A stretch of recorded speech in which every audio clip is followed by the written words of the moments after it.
Үзэгч та бүхэндээ Монголын үндэсний олон нийтийн телевиз цагдаагийн ерөнхий газар хамтран бэлтгэдэг Амрыг ирийн нэвтрүүлгийн ярилцлагын цаг болон хүрэх гэж байна. Тэгэхээр энэ 7 хоногт бид та бүхэндээ одоо харт амьгтай тэмцэх чиглэлээр мэдээллүүдийг хүргэж байгаа. Тэгэхээр өнөөдөр бид сэтгцийн эрүүл мэндийн үндэсний төвийн сэтгцийн эхэмч анх олдтой уулзж байна. Танд энэ өдрийн мэнд хүргэе. За та бүхэнд ч бас энэ өдрийн мэндийг хүргэе. За тэгэхээр ер нь энэ харт амьх мансууруулах утсын хамааралтай хэвтэн эмчилүүлэгч, үйлчлүүлэгчдийн одоо та ер нь ямар байдалтай байна? Энэ одоо сүүлийн жилүүдэд өсөх хандлагатай байгаа мó, аль эсвэл буурах хандлагатай байгаа мó? Ямар төрлийн эмчилгээнүүд хийгдэж байна? Энэ талаар манай үзэгч тавч мэдээлэл өгнө үү? За сүүлийн үед бол яг энэ төрлийн одоо өвчлөл тийм ээ энэ бодисын хараат байдалд орсон хүмүүсийн эмнэлэгт хандах байдал бол нэлээд нэмэгдэж байгаа. За сүүлийн 2014 онд гарсан тоо баримтаас бол 16 онд 30-аас 40%-аар өссөн юм тоо баримт бол гарч байгаа. За энэ харт амьхийг хэрэглэснээр одоо иргэдийн эрүүл мэндэд ямар хор хөрөл учирдгийг шинж тэмдгийн эмчилгээ хийж байгаа. Шинж тэмдгийн эмчилгээ гэдэг маань хордлого тайлах, за тухайн одоо бодисоос шалтгаалж бие махбодод гарч байгаа тэгээ бусад одоо эмгэг шинжүүдийг арилгах ийм эмчилгээнүүдийг л хийгдэж байгаа. За яг энэ дээр тодорхой эмчилгээ гэж бол энэ дээр байхгүй. За энэ эмчилгээ бол бас нэлээд урт удаан хугацаагаар үргэлжилж ийж нөхцөл нь бол дэдгэрэх, тийм ээ, сайжрах ийм боломжтой байдаг. Гэхдээ бол энэ урт удаан хугацааны эмчилгээг бол энэ манай төв дээр хийх боломжгүй байгаа. За энэ нь болохоор вакуумжуулсан юм уу, тийм ээ? Ийм хагас одоо цэргийн дэглэмтэй ч юм уу иймэрхүү байдалд оруулж иж эмчилдэг энэ бол туршлага байдаг.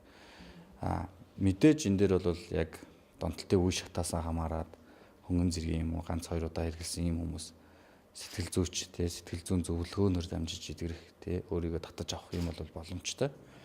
За урьдчилан сэргийлэх нь бол энэ эмчилгээнээс бол хамаагүй илүү өртөг зардал багтаа гэж тооцогддог. Эмчилгээ бол маш өндөр зардалтай. За эдгэрлийн хувь бол бас тийм ч сайн биш, их таархан ийм л байдаг да альч оронд.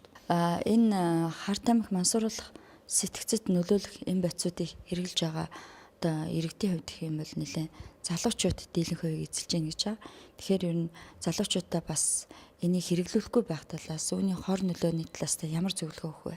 Сүүлийн үед за яг арх тийм бусад мансууруулах бодисууд бол бас нэлээд удаан хугацаанд хэрэгжилж ийж одоо энэ хараат байдал дондох эмгэгт хүрдэг байсан бол одоо энэ бидний харт амьх гэж хэлээд байгаа сүүлийн үед энэ Монголд орж ирж байгаа энэ бусад төрлийн сэтгцэнлүүд сэтгцэд бодисууд бараг нэг удаа хэрэглээл за энэ бодисын хараат байдалд үүсгэх ийм одоо маш хүчин чадалтай донтуулах тийм эрсдэл өндөртэй ийм бодисууд бол орж ирж байгаа. За энэ бодисуудыг бол бас нэг удаа хэрэглээд энд нь сэтгцийн хараат байдал үүснэ. За нэлээд удаа хэрэглэсний дараа бол биеийн хараат байдал үүснэ. Тэгэхээр сэтгцийн хараат байдал гэдэг бол ядаж тэр бодисыг хэрэглээд үзчих юмсан гэсэн бодол тийм ээ мөнгө олтол хэрэглээд үзчих юмсан гэсэн бодол төрдөг бол биеийн хараат байдал бол энэ одоо хэвийн байдалд төвчиж чадахгүй ийм байдалд хүргэдэг. Тэгэхээр хэрвээ ийм байдалд хүрчих юм бол энэ өөрөө эргээд нийгэмд маш одоо хор шиг ихтэй. За энэ дээр бол энэ хувь хүний ёс суртахуун тийм ээ нийгмийн амар амгалан байдал одоо бүгд алдагддаг. Тийм болохоор ганц хүнээр одоо тий ганц донтолттой хүнээр одоо энэ одоо хүрээ хумигдахгүй. За эргэн тойронд нь байгаа бүх хүмүүс сэтгэл зүйн зовёртой. За тухайн амьдарч байгаа орчин нийгэм маань айц түгшүүр ихтэй иймэрхүү байдалтай л болж хувирдаг. Тийм болохоор энэ дээр бол not even once тий нэг удаа хэрэглэхэд л та донтно гэдгээл бодож авах хэрэгтэй. Тэгэхээр энэ дээр бол оролдож үзэх хэрэг байхгүй. Тэр эмчилгээ бол энд бол яг сүүлийн үеийн Монголд тархаж байгаа энэ сэргээшин төрлийн тийм бодисуудад бол эмчилгээ бол байхгүй, альж дэлхийн альж оронд эмчилгээ бол байхгүй. Тэгэхээр энэ дээрээс бол эдгэрч гарна гэсэн бол найдвар бол маш багатай. За эдгэрч гарлаа ч гэсэн за энэ бодисуудын хэрэглээний ард үлдэж байгаа тий энэ бие махбодын хямралууд тийм ээ дотоод эрхтний үхжилт өөрчлөлт энэ цирроз хатуурлууд бол эдгэрэх боломжгүй.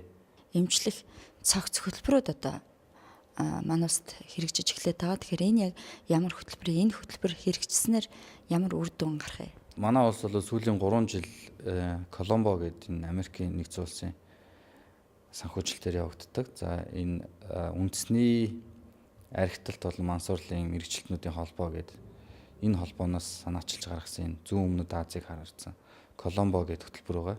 За энэ Коломбо хөтөлбөр маань энэ Шри Ланкийн Коломбо хотод одоо төвөнд байдаг. За тэгэхээр энэ хөтөлбөр бол урьдчилан сэргийлэх эмчилгээний цогц хөтөлбөр байна. Тэгэхээр энэ хөтөлбөрийг сүүлийн 3 жил хууль зүйн дотоод хэргийн яам, эрүүл мэндийн яам, боловсролын шинжилгээ ухаан, спортын яамны дэмжлэгтэйгээр бол судалж байгаа. За судлаад энэ жил бол бид нар үндэсний хэмжээний сурагч багш нараа бэлтгэх гээд за эхний эмчилгээний урьдчилан сэргийлэлтийн хөтөлбөрүүдэд орчуулж бэлдээд явж байна. За 3 сарын төгсгөлөөр үндэсний сурагч багш нар маань эхний курс сургалтаа бол авнаа. За тэгээд энэ дээр болохоор Коломбо хөтөлбөрөөс 3 удаагийн альчлал, за Америкийн элчин сайдын яамтай хамтарсан уулзалт бол бас нэг 3 удаа зохион байгуулагдаад байгаа. За үндэсний хэмжээний буюу энэ 3 яамдын түвшний уулзалт бол хэд удаа зохион байгуулагдаад за энэ цаашдаа энэ хөтөлбөрийг хэрэгжүүлэх үндэсний багийг сонгогдсон байгаа. Дэлхийн түвшинд энэ Харт аймаг мансууруулах сэтгцэд нөлөөлөх юм байцыг эмчлэх ямар арга хэлбэрүүд байдгийг, үүнтэй урьдчилан сэргийлэх тэмцэх ямар томоохон хөтөлбөрүүд байдгийг энэ талаар. Коломбо хөтөлбөр бол энэ дэлхийн 60 гаруй оронд хэрэгжээд үр дүн нь бол нэлээд өндөр түвшинд тооцогдож байгаа. Олон улсын донтолтын мэрэгчлэтнүүдийн судалгааг нэг дор багцалж, за тэн дээрээс үр дүнтэй гэсэн хамгийн үр дүнтэй нотлохоон суурилагдсан жишээнүүдэд татаж авчирч байгаа энэ хөтөлбөр байгаа. За энэ хөтөлбөр маань 2 жил болгон шинжилэгдээд явагдаж байгаа. За энэ хөтөлбөрийг бол дэлхийн 60 орчим том улс гүрнүүд шууд авч хэрэглэж байгаа юм хөтөлбөр байна. Тэгэхээр энэ хөтөлбөр дээр бол Монгол улс бас эх жилээс үндэснийхээ багш нарыг бэлдээд авчих юм бол элсэж орох боломжтой. За тэгээд тэгэх юм бол 60 эддэх улс орн бол тоологдоод явна гэсэн. Тэгэхээр энэ хөтөлбөр бол яг эмчилгээний 8 цуврал хичээлтэй. За урьдчилан сэргийлэлтийн бас 9 цуврал хичээлийг агуулсан. За ийм хичээл байгаа. За энэ дээр бол боловсролын байгууллага нь ямар мэдээлэл өгөх юм, ямар төвшөнд нь урьдчилан сэргийлэлтэй хийх юм, цагдаагийн байгууллагуудаа ямар төвшөнд нь урьдчилан сэргийлэлт тийм ээ. Тэгээ албатай эмчилгээгээ төлөвлөх юм. За эмнэлгийн байгууллагууд нь юу их юм, ард иргэдийн оролцоо, хэвлэл мэдээллийн оролцоог ч гэсэн яг нарийн чамд дистаралтай тусгаж өгсөн ийм хөтөлбөр байна. Тэгэхээр энэ дээр бол оролцохгүй нэгж албан байгууллага тий хувь хүн гэж бол байхгүй. Хүн бүр санаачлага тавьж иж тэгээ бид нар энэ ирээдүйдээ амар амгалан байдалтай амьдрах энэ орчин нөхцөлөө бүрдүүлж чаднаа л гэсэн энэ хөтөлбөр байгаа да. За тэгэхээр ер нь энэ Харт аймаг мансууруулах бодисуудыг хэрэгэлсэн хүмүүсийн сэтгцэд нөлөөлөх хамгийн гол зүйлүүд юу байдаг вэ? Хамгийн юу гэдгийг өргөн тархаад байгаа Монголд газар аваад байгаа бодисууд гэх юм бол сэргээшийн төрлийн бодисууд байгаа. За сэргээш гэхээр мэдээж гаднаас орж ирж байгаа химийн нэгдлүүд, химийн бүтцтэй бүх бодисууд л байгаа. Энэ дээр болохоор байгалийн сэргээш гэсэн ойлголт бол байхгүй.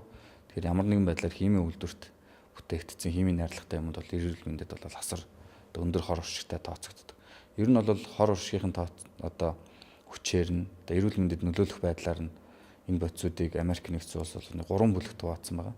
За эхний бүлэгт бол бас цөөн тооны эмүүд гээд хор уршиг багтааг нь оруулсан байгаа бол хамгийн сүүлийн буюу тэр өндөр хор уршигтай за эрүүл мэндийг хохироодог нь бол тогтоогдсон бодисын бүлгүүдээс бол Монгол улсад бас нэлээд түлхүү тараагдаж орж ирж байгаа. За энэ сэргээш бодисуудыг хэрэглэснээр гаднаас ирч хүч энерги оруулж байгаа гэсэн бол үг биш. Энэ таны өөрийн чинь бийд байгаа бүх ирч хүч энергийн нөөц бололцоог л богино хугацаанд дайчилж гаргаж байгаа. Ийм л юм байна. Энэ эрч энергийн их үүсвэрүүд дайчлагдаад дуусчих юм бол энэний дараа бол сүлдэлтэй туйлдалд хүн ордог. За сүлдэл туйлдал бол бараг тархинд нь цусаар авцсан юм уу эсвэл зүрхэнд нь шигдээс үүсцэнтэй ижлэхнэр таны бүх эргэнтэнд чинь цусан хангамжийн дутагдал тийм ээ гүнзгий хордлогын шинжүүд илрээд за тэр эргэтэн болгон дээр зурус жижиг өвчлүүд үүсдэг. Тэгэхээр энэ өвчлүүд бол мэдээж эргэж сэргэхгүй. Тэгэхээр эргэж сэргэх боломж нөөц байхгүй учраас сорвжиж идэрдэг. Тэгэхээр тархин дээр үүсэж байгаа энэ өвчл гэмтлүүд бол мэдээж таныг оюуны чадамжийг алдагдуулна. Ёс суртахуунтай байх, өндөр цензуртэй тийм ээ бие хүн гэсэн бүх шалгууруудыг чинь алга болгоно. За дотор эргэтэн дээр үүссэн өвчлүүд бол мэдээж цирроз, элегний, бөөрийн, уушигны бүх цирроз, фиброз гэдэг энэ хатууралтай өөрчлөлтүүдийг үүсгэдэг. Тэгэхээр энэ хатууралтай өөрчлөлтүүд бол эдгэрдэггүй. За тэгэхээр энэ насан туршдаа энэ дотор эрхтний болон энэ тархины үйл ажиллагааны хямралтай дутагдaltaй амьдрнаа л гэсэн үг юм. Үзэгч та бүхэндээ Монголын үндэсний олон нийтийн телевиз цагдаагийн ерөнхий газар хамтран бэлтгэдэг Амрын гэрийн нэвтрүүлгийнхаа ярилцлагын цаг болон хүргэлээ. Өнөөдөр бид нэвтрүүлэгтээ сэтгцийн эрүүл мэндийн үндэсний төвийн сэтгцийн их хэмж анх олтыг урьж оролцууллаа. Нэвтрүүлэг үргэлжилж байна.